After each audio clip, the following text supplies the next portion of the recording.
प्रिय बच्चों, कल हमने आपको हिंदी गद्य साहित्य का इतिहास बताया था। हमारे प्रथम वीडियो में आपने देखा होगा। और आज हम आपको हिंदी काव्य साहित्य का इतिहास बताते हैं। ये तो हिंदी काव्य साहित्य का इतिहास सदैव ही विवादास्पद रहा है और अनेकों गद्य साहित्यकारों ने हिंदी साहित्य का इतिहास लिखने का प्रयास किया, जिसमें आचार्य रामचंद्र शुक्ल द्वारा लिखित हिंदी साहित्य का इतिहास अति ही विश्वसनीय और प्रमाणित ग्रंथ माना गया है। 8वीं शताब्दी से होकर के जब हिंदी कुछ अपने प्रारंभिक चरण में आया तो हिंदी के कुछ मूर्त रूप सामने आने लगे और उसी से वजह विद्वानों ने उसको हिंदी का प्रारंभिक चरण माना। संक्षेप में आपको बता दें कि हिंदी साहित्य के इतिहास को 4 कालखंडों में बांटा गया: आदिकाल, भक्तिकाल, रीतकाल और आधुनिक काल। फिर देख ले, आदिकाल, भक्तिकाल, रीतकाल, आधुनिक काल। आदिकाल को वीरगाथा काल के नाम से भी जाना जाता है।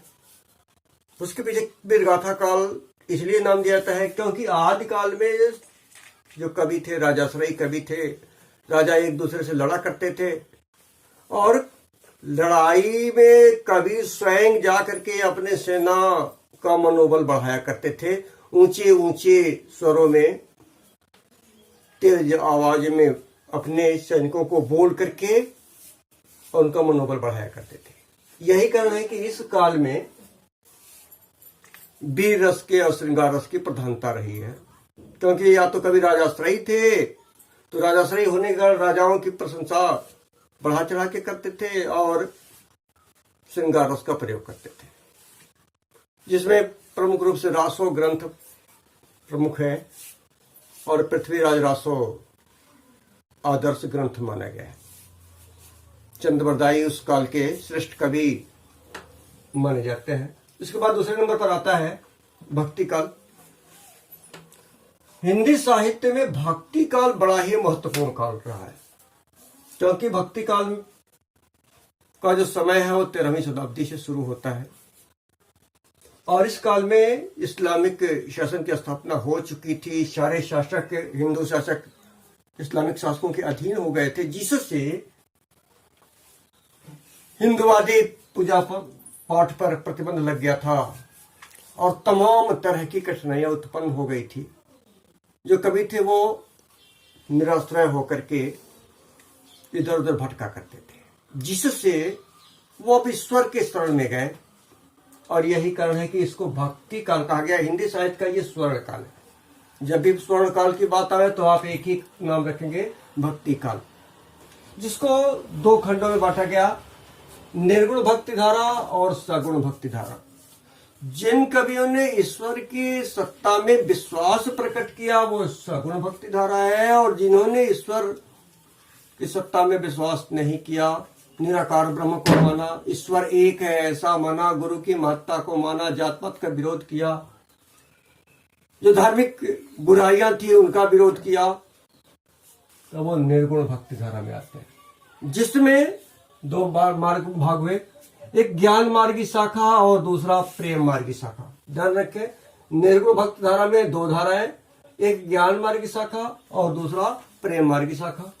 ज्ञान मार्गी शाखा में कबीरदास और प्रेम मार्गी शाखा में जायसी, कुतुबन, मंझन।